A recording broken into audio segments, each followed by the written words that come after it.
There's a moment that defines everything. A split second when someone questions your worth, challenges your character, or doubts your intentions. In that instant, most people do what feels natural. They explain themselves.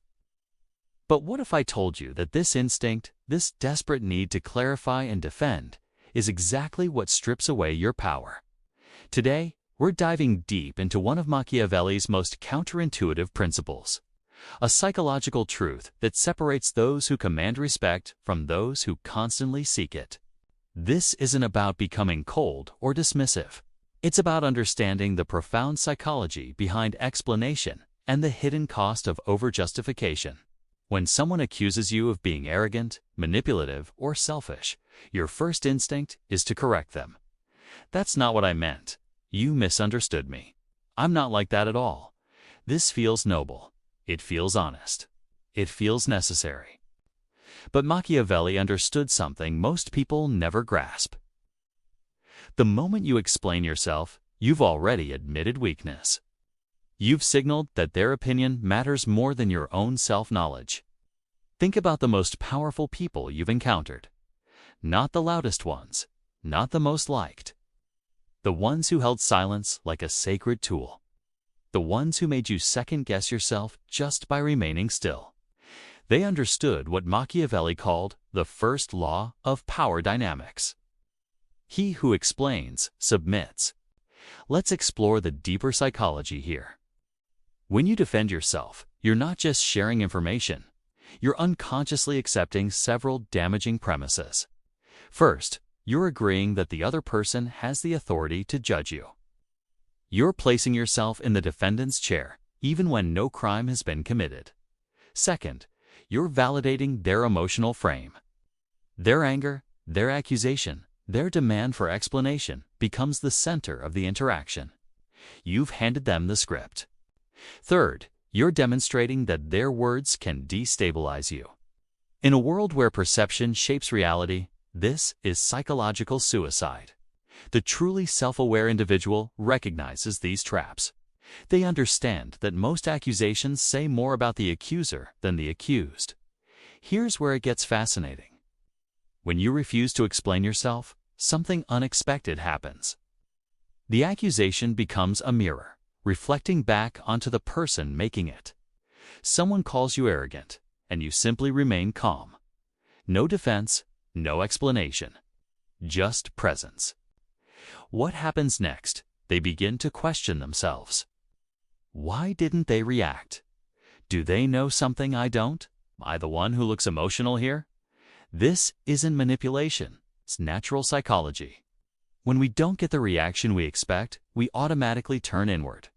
We start examining our own motives, our own emotional state.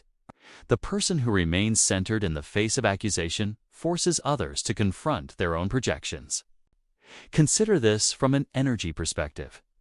Every time you explain yourself, you're investing precious psychological resources in someone else's narrative about you. You're taking time, attention, and emotional energy that could be directed toward your goals, your growth, your purpose, and instead, you're feeding it into someone else's need for understanding or control. The self-sovereign individual recognizes that their energy is finite and sacred. They invest it wisely, not in endless justifications, but in meaningful creation and authentic connection. This doesn't mean being cruel or dismissive. It means being selective about where you place your attention and energy. In group settings, the dynamics become even more revealing. Picture a meeting where someone undermines your proposal. I'm not sure that strategy is really thought through. The typical response: immediate defense, explanation, justification, proof. But watch what happens when you simply lean back, maintain calm presence, and perhaps redirect. Let's hear your alternative then. Suddenly, the spotlight shifts. The room's attention moves from your supposed weakness to their need to perform. You've transformed from defendant to judge without saying anything defensive. This isn't about winning arguments. It's about maintaining your psychological center while others lose theirs. In personal relationships, this principle requires even more nuance.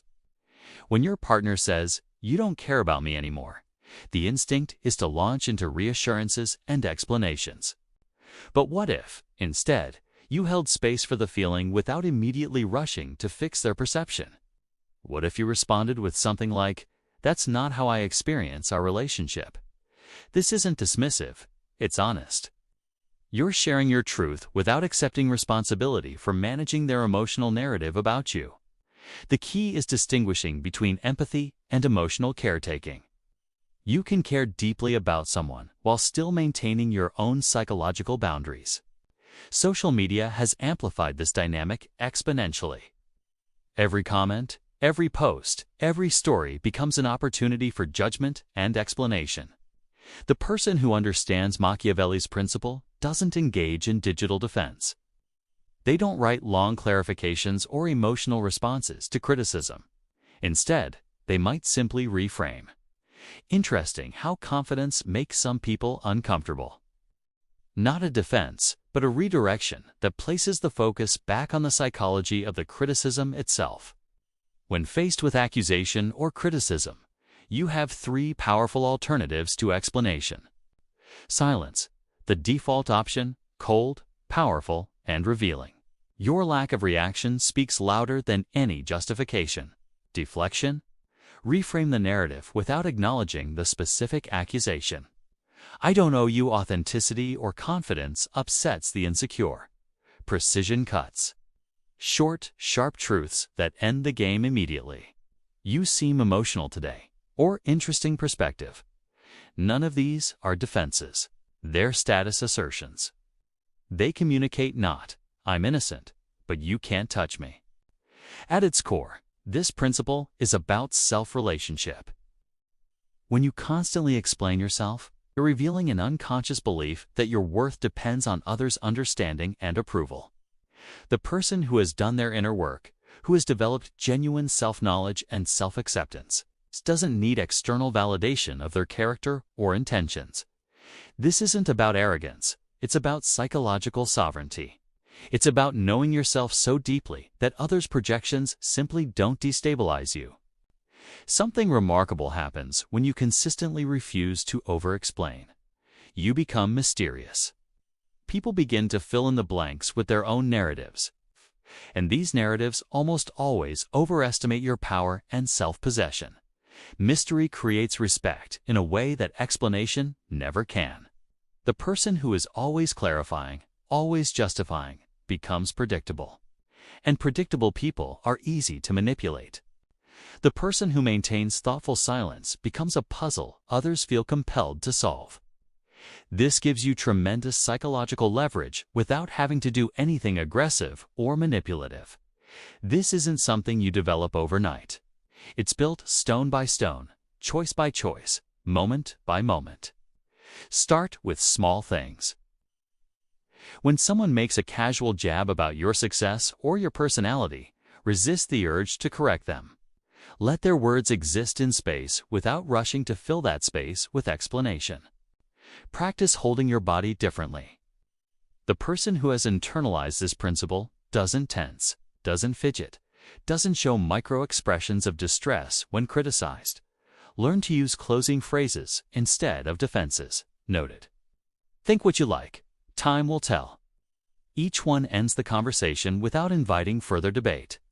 As you develop this capacity, something profound shifts. You stop living in defense mode and start living in definition mode. You define your own narrative instead of constantly responding to others' narratives about you.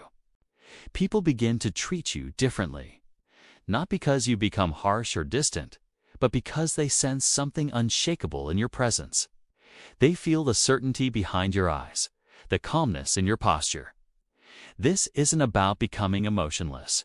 It's about becoming emotionally intelligent enough to choose your responses consciously, rather than react automatically. Here's one of the most beautiful aspects of this principle. When you stop defending yourself, others often start defending you.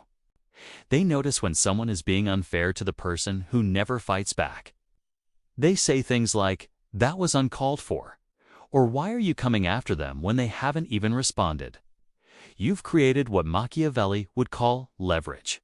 You let the crowd argue your case while you remain above the noise. The ultimate goal isn't just to stop defending yourself, it's to develop such deep self-knowledge and presence that accusations simply don't land.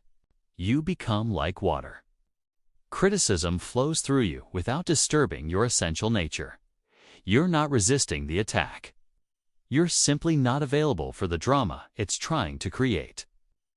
This is what Machiavelli meant when he spoke about being feared rather than loved. Not fear born of cruelty, but respect born of unshakable self-possession.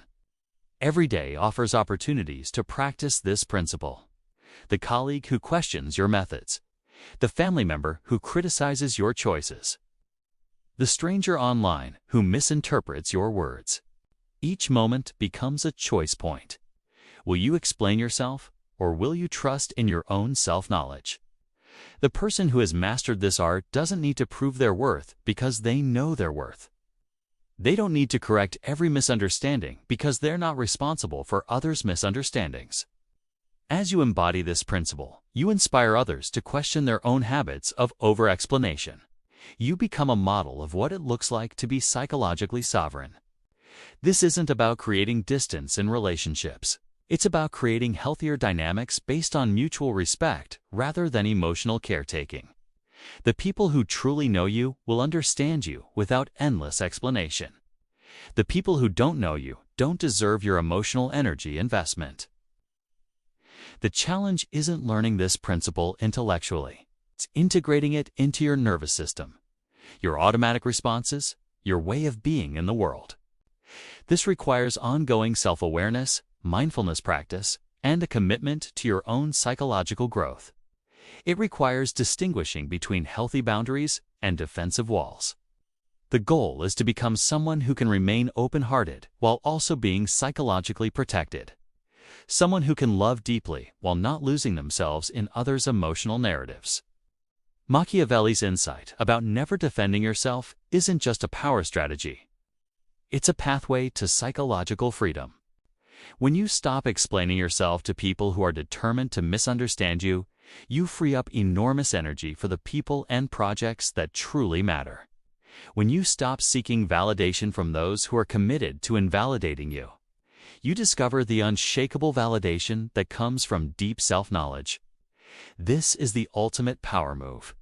Knowing yourself so completely that others' opinions become interesting information rather than threats to your sense of self.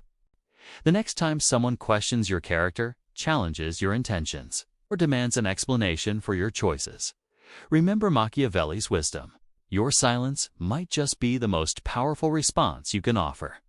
Your presence is your defense. Your self-knowledge is your shield. Your psychological sovereignty is your greatest achievement. Stop explaining yourself to people who are committed to misunderstanding you. Start living from a place of such deep self-trust that others' projections simply cannot disturb your inner peace. This is the path of the psychologically sovereign individual. This is the way of authentic power.